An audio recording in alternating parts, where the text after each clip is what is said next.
Inmate letter number 16. Dear Mr. Fisher, I want to start off by saying thank you for taking your time to come to and sharing your life story with myself and the other members of the program. This was my first impact program that I was able to attend. And I must say, I feel a lot better about my situation, and I'm truly inspired because of you. I too played sports when I was in high school and was very recognized in football. I spent all my time working to be the best, on and off the field, and became a star for my team. I would have my name mentioned over the PA system every morning after a Saturday game, and I had my sights on going to college to play and to the pros. I ripped my knee out during the third game of my junior year, and that was in the 70s, a time when a knee surgery ended sports careers. I began using drugs and drinking at that point and used my injury to justify my use.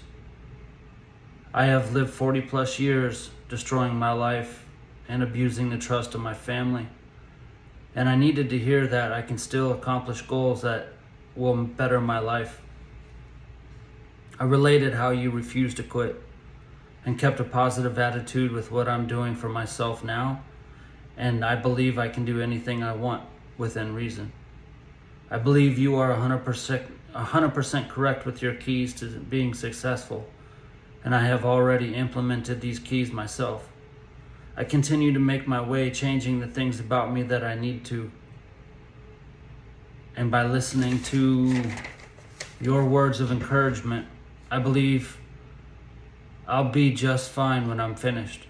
I thank you again, Ethan, for helping me to keep pushing for success even at my age. I hope the best for you, and may God bless you. Thank you.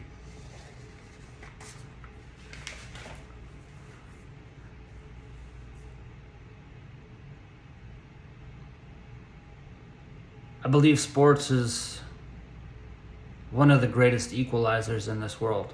Sports and music, I think, are two of the biggest. And I use the Olympics as an example.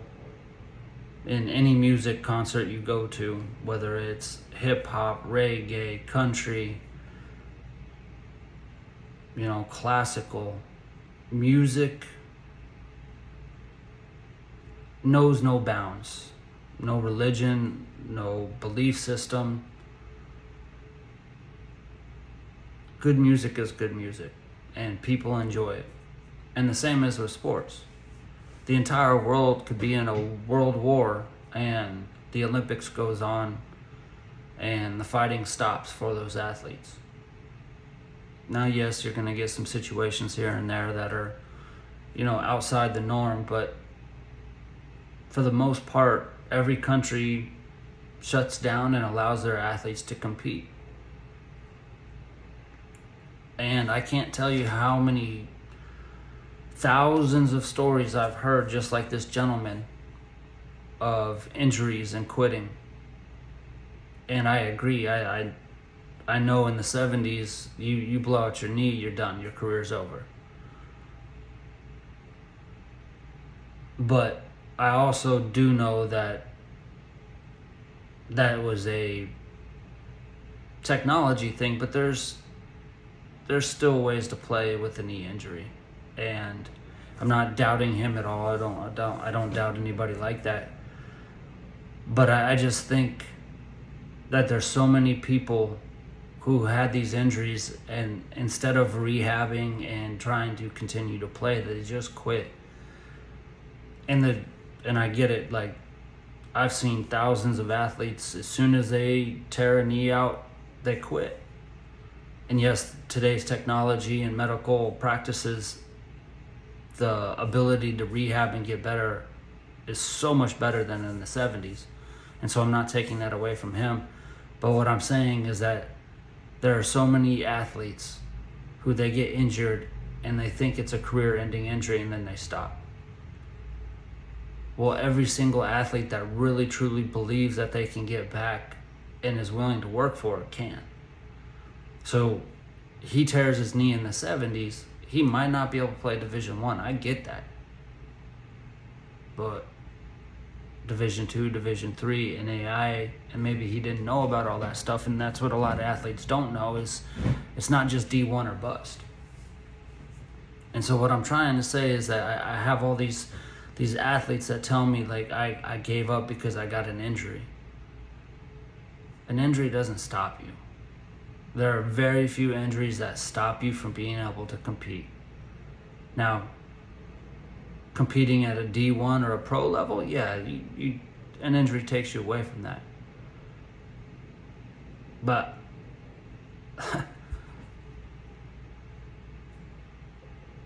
I disappeared from college basketball for 5 years and going to prison, and then I've got 2 herniated discs, a degenerative spinal issue, a neck that's 90 degrees out of line from hitting my head on a steering wheel at 72 miles an hour. I didn't do any rehab. I didn't have it, like, I had a microfracture surgery after my senior year in playing, and I had been playing college basketball at 30 years old as an inmate of Colorado with 0 cartilage in my knee for 2 years, plus the spine out of line and 2 herniated discs. I played from 98, 99, so my freshman year in college, till prison, I had 2 stress fractures in my feet. The only way they healed was when I went to prison because I didn't play. So I'm just saying there's so many people in this world that use injury as an excuse. And I truly believe it's not. There are very few injuries, especially today. I give this dude a pass. In the 70s, it's a whole lot different. But the reality is now I see all these athletes that say, oh, I got injured my junior or senior year in high school and I quit. Well, you quit because you didn't want to keep pushing. Your career's not over. I forget his name, Blair. Played for the San Antonio Spurs, number 45, back in the 2000s. He played at Pitt, I think. He had no ACLs in either of his knees. Both of them gone. And yet he still played NBA basketball, and he played for almost a decade. And then I think he played overseas for some years. There's no excuse. If you want to continue to play, you play. You find a way to make it happen. And that just, it frustrates me because I see all these athletes, especially younger generations, they get a little minor injury. They crack a bone in their foot or break their forearm, and then they're like, oh, my career's over. No, it's not. That just means you quit. You had an excuse built in, so you quit. And it frustrates me because you use that as an excuse to not make it happen. There's no excuse for people who think they're good enough to play at that level to not play. People don't understand that there are 7,000 universities and colleges with sports. If you are really good enough to play at any level, maybe not Division I. I wasn't good enough to play high-level Division I. I couldn't play at the Big Five. You couldn't see me at the ACC starting for Duke or North Carolina. I wasn't built for that. Now, in the pros, yeah, I could have played against any of those players. But that's because it's based off a skill set and how you train and get to that point. A lot of college, and especially high levels, based off of your body and athleticism. So you get these D1 student athletes who are freak athletes, but they have no skill. They have no basketball IQ. They don't know how to play basketball. That's why the Europeans are taking over NBA basketball. Because it's about skill and fundamentals, and it's not just about athleticism. And it's the same with an injury. You might have been a D1 athlete and then you get injured your senior year in high school. Okay, that's fine. Don't go play D1. Go to the NAI. I badmouthed the NAIA when I got there. I went from a D1 program to an NAIA school, and I thought it was a joke.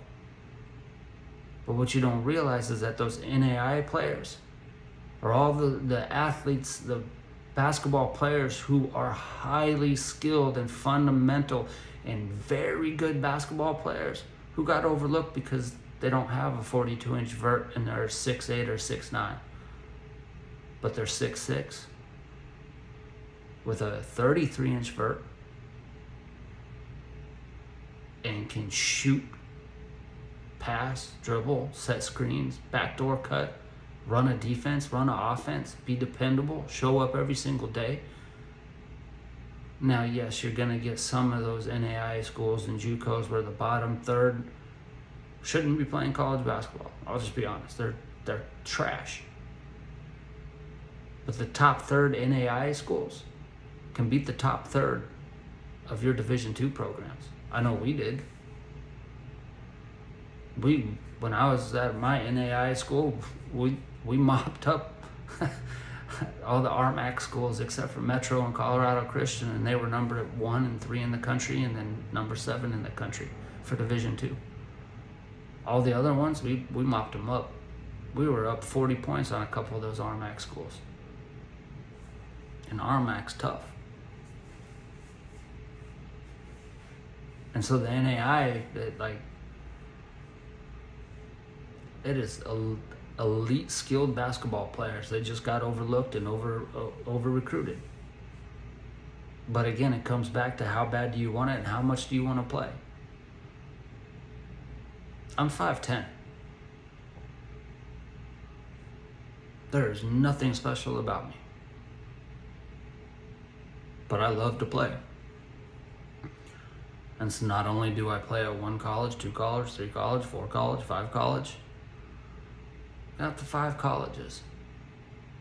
I wasn't recruited. I found ways to play because I knew I was good enough to play. I just got overlooked my entire life. So what did I do? I found ways to make it happen, and I did. Every single school except for my last school, or my 5th school, I would have had a chance to start on all of them. But I allowed drugs and alcohol to screw up every single opportunity. I started my freshman year in college. I sat 3 games. And that was because I got caught 2-fisting beers the night before and got in trouble. And then I got caught doing something else stupid, and then I was coming off an injury for the other one with a rotator cuff injury. I sat 3 games my freshman year.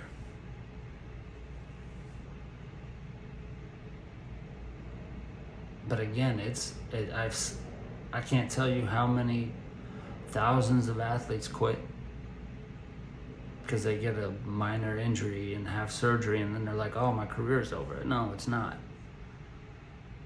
And again, yes, the technology changed, but you look at the last 20 years, there's no excuse. I got microfracture surgery. That was a career-ending surgery. After about 2 years of rehab, and at the age of 34, I was still able to show that I got a chance to go play pro. And I didn't play for 2 years almost after I had that surgery.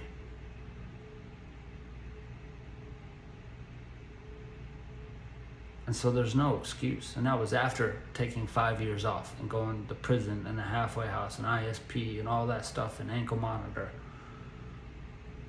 So again, there's no excuse.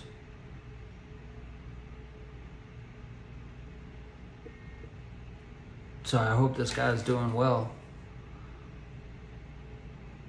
and that he has his own keys that he says he's been using, and he's basically screwed up his life for the last 40 years. So I hope he changes. I hope that's what happens. But I get so frustrated with especially athletes saying that they quit. Same with musicians. Musicians and entertainers and actors and all that type of stuff. There's no excuse for you to quit. Your body's dependent for athletics. But if you're a musician, you can be a musician until the day you die. And so there's no excuse for you to not chase your craft and have an excuse built in. I had surgery. I mean, if you play piano and maybe your fingers get messed up or something like that, I understand. You know, as a singer, your voice, like if you lose your voice, whatever. But the reality is, like, there's no excuse. You can always write songs. You can always produce songs. You can always manage talent, be around. So I have a hard time, especially with athletes who quit because they say it was an injury. And then the ones that are like, oh, I was the best player on my team and then my coach didn't play me. I mean, trust me, I get it. My coach didn't play me at my fifth school. That's when I quit. Still practiced every day. Still was a part of the team. I didn't start, didn't get any playing time. I went from possibly starting to all the way to third string. And then pretty soon I was basically getting less practice time than the water boy, but I was still at practice every single day. I didn't quit. I was still showing up every single day because I wanted to be a part of the team and be a part of doing what I love to do, and that was hoop. So even though I wasn't getting practice time on the main court during, you know, when we're running offensive and defensive sets, I got my work in playing 21 and one-on-one with the guys on the team before practice, after practice. And then I would go play and shoot and train in the rec center after practice. So there was no excuse. I didn't quit.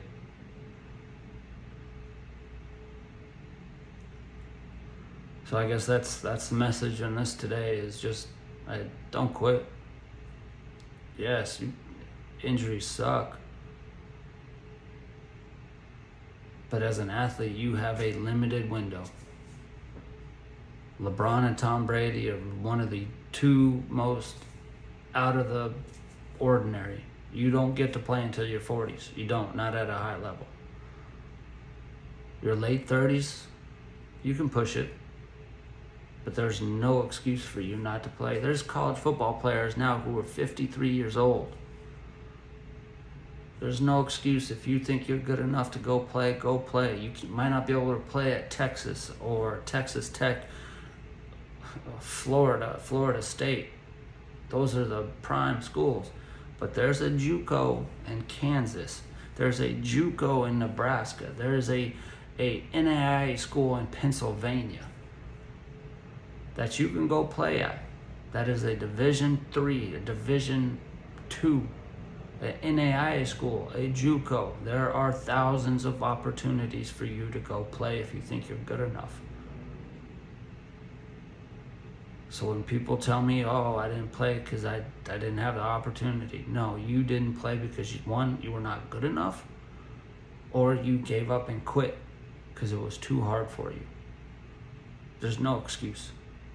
Oh, I didn't get recruited. Recruit yourself. Don't depend on other people.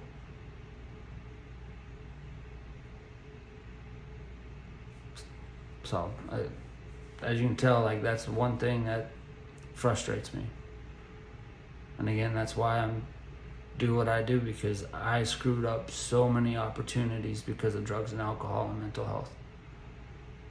I ruined all those opportunities. And it's my fault. I got nobody else to blame. But I loved the game, so I showed up every single day, even if I wasn't getting practice time. That means I still had to condition.